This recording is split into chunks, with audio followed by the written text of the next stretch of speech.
Bonjour tout le monde. Aujourd'hui, nous allons confectionner un coucher de soleil à partir de plusieurs encres classiques.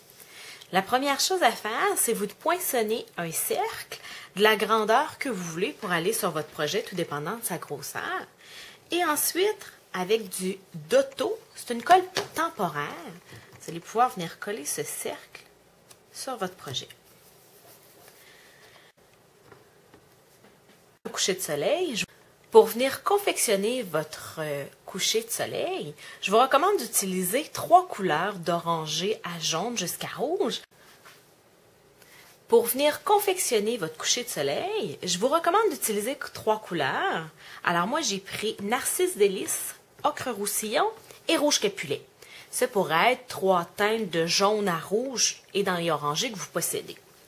Avec une éponge, je vais venir me chercher de l'encre et je vais commencer sur mon cercle pour venir faire une concentration pâle près de mon cercle.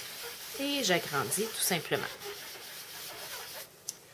Par la suite, je vais venir prendre un orangé et là, je vais venir enlever l'excédent d'encre pour ne pas avoir de démarcation et je vais venir faire la couleur tout près pour venir faire une démarcation. Allez-y délicatement et puis frottez longtemps. Vous êtes mieux de mieux étaler la couleur que d'y aller d'un seul coup. Ensuite, avec un peu de rouge, j'enlève vraiment beaucoup l'excédent et je vais venir terminer mon projet. Alors, c'est la première couche. Vous allez devoir venir rajouter une deuxième et une troisième couche. Alors, vous allez reprendre du orangé pour venir adoucir la jonction entre votre rouge et votre orangé. Et surtout, vous allez reprendre du jaune et vous allez venir refaire un soleil vraiment jaune. Alors, voyez-vous qu'on a un beau dégradé de jaune vers orangé, s'en allant vers le rouge vers la fin. N'hésitez pas de reprendre vos encres et de réancrer votre papier si vous trouvez la concentration trop pâle, si vous trouvez qu'il vous manque un peu d'intensité. Parce que plus le soleil se couche tard avec des différents éclairages, vous allez avoir un soleil tout à fait différent, même selon les saisons. Alors, observez, puis venez vous faire un beau coucher de soleil. Une fois que vous avez fait votre coucher de soleil, vous allez vouloir venir faire le sol. Alors, pour le sol, j'ai utilisé du vert olive. Encore là, je vais venir enlever l'excédent pour ne pas faire de taches sur mon projet. J'aime mieux travailler en 3 étapes, finalement aller chercher de l'encre 3 fois, que de venir faire des taches pigmentées sur mon projet. Alors, commencez par une première couche. Vous venez rechercher de l'encre, vous enlevez l'excédent et vous repartez. Jusqu'à ce que vous ayez une belle définition entre vos 2 couleurs. Faites attention pour ne pas laisser de blanc. Ça donne une mauvaise illusion d'optique. Alors, il faut que vous rejoigniez vos 2 couleurs.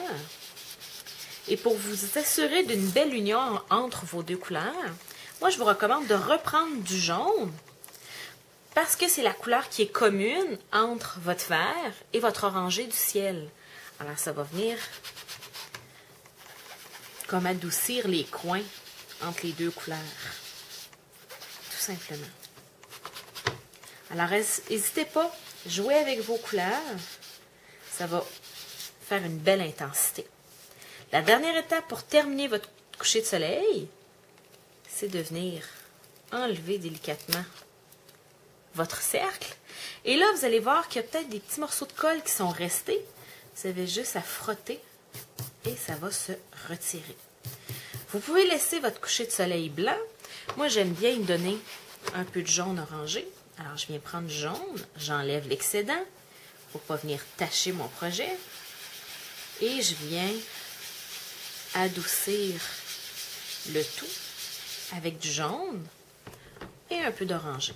Alors, vous allez pouvoir travailler vos couleurs comme vous le voulez, selon l'intensité que vous voulez donner à votre coucher de soleil.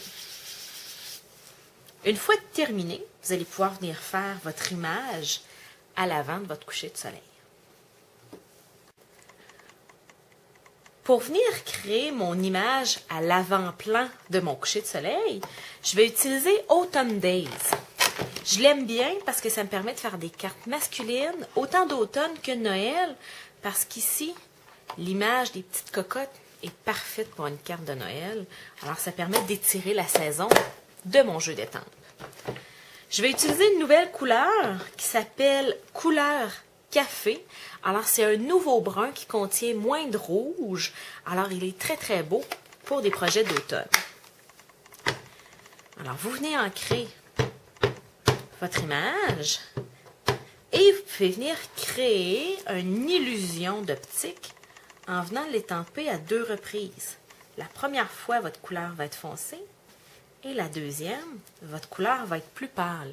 Alors, ça donne l'impression qu'il y a de l'herbage sur plusieurs dimensions.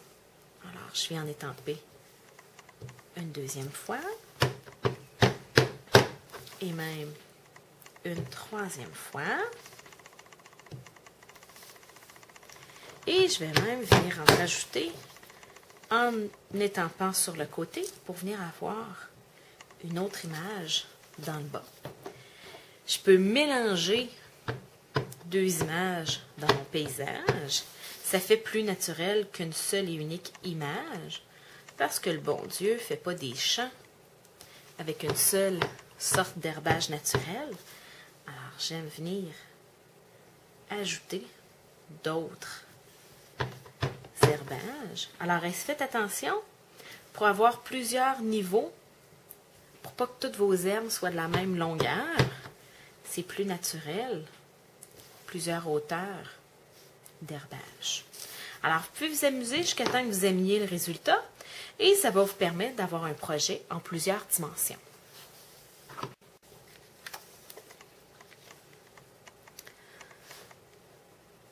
Pour venir terminer mon projet, j'ai utilisé la même couleur de carton que j'avais utilisée en encre. Alors, j'ai utilisé rouge capulet afin de m'assurer que mon projet a une belle uniformité et je suis venue l'embosser dans ma Big Shot.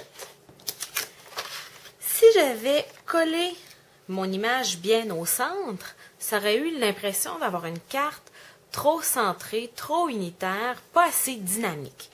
Alors, je suis venue couper le côté de ma carte, mais en fait de mon projet central. J'ai mis des stampines dimensionnelles pour donner un peu de volume à mon projet et je vais venir le coller décentré pour créer du dynamisme dans ma carte.